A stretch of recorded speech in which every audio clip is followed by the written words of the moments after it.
Are going in for 3 nights in the wilderness with the canoe. Corey and I, this is our first canoe trip together.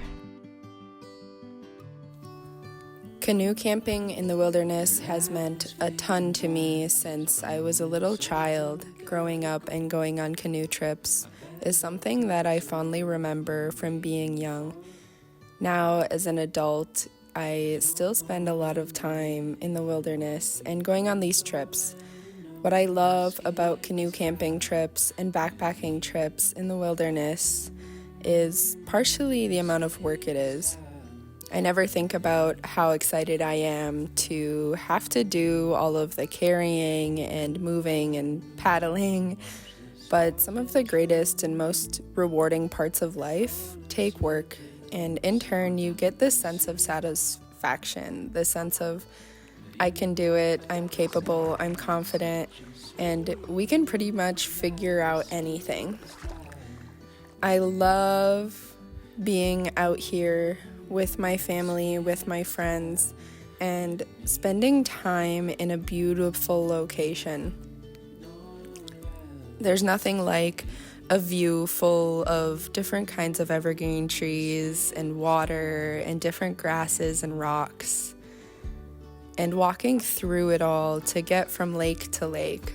I think portaging or portaging or however you like to pronounce carrying all of your things from lake to lake is one of those things that is simultaneously beautiful and a lot of work and rewarding. And somehow I just love it.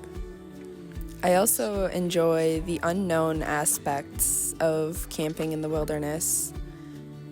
In the places that we go, you don't know what campsite you'll get. You don't necessarily know what the portage will look like, even if you've done that portage before. Every time it's a little bit different based on water conditions, rain, wind, and just the amount of use that the trails are getting by other people. You also don't know what animals you might see. There have been trips where I haven't seen many animals or wildlife at all, and other times I see moose and bear, catch a bunch of fish, or maybe no fish at all. I love seeing the otters and the beavers and hearing and seeing the loons swim around campsites. You also don't know what the weather will bring. I tend to be lucky and get a lot of sunshine, but there's almost without a doubt going to be some rain or wind in the forecast. Canoeing across a lake, especially on a solo trip, when it's windy, can be terrifying, but again, it's something that builds your confidence. And it's a beautiful thing to work really hard to get to where you want to go, to be able to unpack all of your things and set up camp.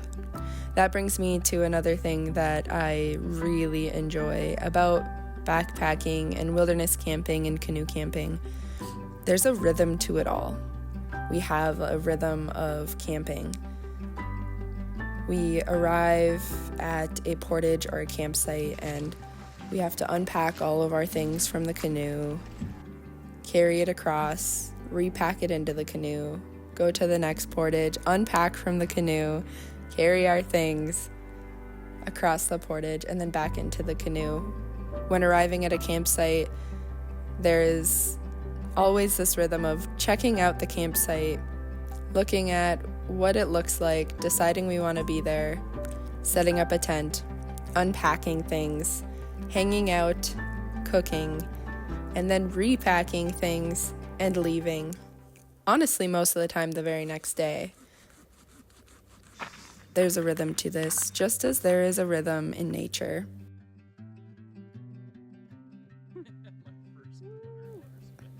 Something I didn't notice as a child, but that I notice now, is the way that spending so much time outdoors also regulates not only my emotions, but my sleep schedule. I end up waking up with the sun and going to bed with the sun as well. And it's easier for me to fall asleep in the quiet. The lack of distraction via TV and phone and cars driving by. Another aspect is just spending this time outside doing whatever you want to do, whether that's fishing or hiking or looking for waterfalls. Wow. This is way better.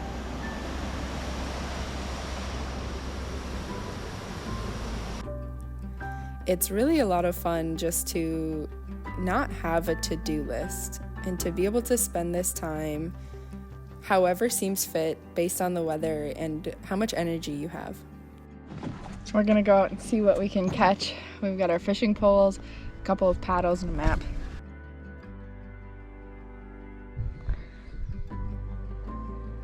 You think it's a big one?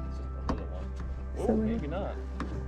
He just wasn't Oh, fighting. that was a big one. It looked big in the water. Yeah. Maybe one of the best parts of camping is the memories.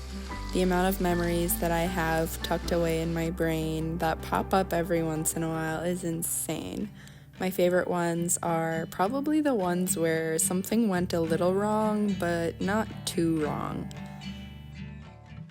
For example, the time when I was maybe a preteen or a teenager and I was camping with my cousin in the same tent in the Boundary Waters, and our tent completely flooded in the rain. So we went and crashed the tent of somebody else who was on our trip and made their tent a little bit wet too in the process.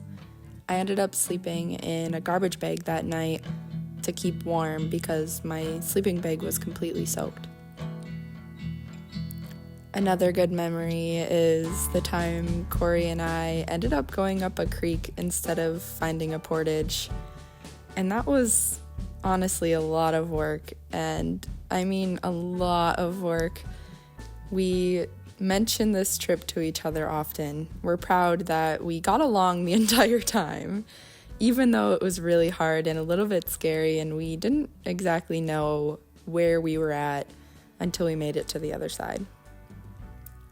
There are little memories of crazy windstorms and forgetting the essentials. The time we didn't have tent poles for our tent, or the time we forgot the beloved coffee. Each of these little inconveniences ends up being really funny later on.